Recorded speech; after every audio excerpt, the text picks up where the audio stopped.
माघे सङ्क्रान्तिमा रोटीहरू पाक्दैछन्। यहाँ लड्डु छन्। यहाँ हाम्री बहिनी टिकटक बनाउँदैछिन्। यो हाम्रो कान्छो पनि मै हुँ भन्दैछ।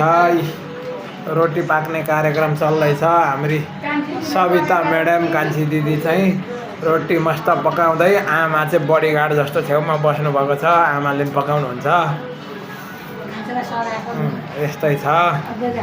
रोटी पकाउने ताई होइन, कराई रहेछ होइन, पाकिसक्न लागेको रहेछ। हाम्रो सानो कान्छोलाई पनि रोटी दिनुपर्छ।